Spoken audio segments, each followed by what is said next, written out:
کہ صبر ایک آئیڈیا ہے، انسان کو صابر ہونا چاہیے، ٹھیک ہے صابر ہونا چاہیے، میں بھی مانتا ہوں اس میں صبر ہونا چاہیے، میں بھی مانتا ہوں اس میں ذکر ہونا چاہیے، انسان کو ذکر کرنا چاہیے، میں بھی مانتا ہوں انسان کو سچا ہونا چاہیے۔ مسئلہ یہ ہے کہ جب تک آپ ایک آئیڈیل ہو آپ کے دماغ میں، صبر بھی ایک آئیڈیل ہے، سچ بولنا بھی ایک آئیڈیل ہے، لیکن اس کی کوئی پریکٹس نہ ہو تو زندگی میں وہ چیز آتی نہیں ہے، اس کی پریکٹس کی ضرورت ہے، اس کے لیے کوئی آپ کو کوئی ریاضت، کوئی ایکسرسائز کرنی پڑے گی۔ تو اللہ تعالیٰ نے جو دین کے بڑے بڑے احکام دیے نا، بنیادی احکام دین کے، ان کا مقصد ہے کسی نہ کسی اصل کی طرف جانا۔ یعنی میں آپ کو مثال دیتا ہوں، دین کے سب سے بنیادی احکام میں سے نماز ہے۔ اللہ تعالیٰ نے نماز کے بارے میں بہت سارے فائدے بتائے ہیں، اور ان تمام فائدوں کو سامنے مد نظر رکھتے ہوئے بات کرتے ہیں، وَأَقِمِ الصَّلَاةَ لِذِكْرِي، نماز قائم کرو، کس لیے قائم کرو؟ تاکہ مجھے یاد رکھو۔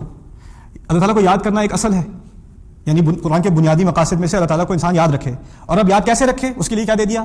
اس کے لیے نماز دے دی۔ یعنی تمہیں ایک آئیڈیل بھی دے دیا کہ تمہیں ذکر کرنا ہے، اور اس آئیڈیل کو اپنی زندگی میں لانے کے لیے کیا طریقہ استعمال کرو گے وہ بھی دے دیا۔ یعنی تمہیں اپنی طرف سے کوئی کریٹیوٹی کی ضرورت نہیں ہے کہ اپنی طرف سے کوئی طریقہ نکالو اللہ کو یاد کرنے کا، جو بہترین طریقہ ہو سکتا ہے یاد کرنے کا وہ تمہیں دے دیا، ٹھیک ہے نا۔ اسی طرح آپ اندازہ کریں تقویٰ جو ہے وہ ہمارے آئیڈیلز میں سے، انسان کو متقی ہونا چاہیے۔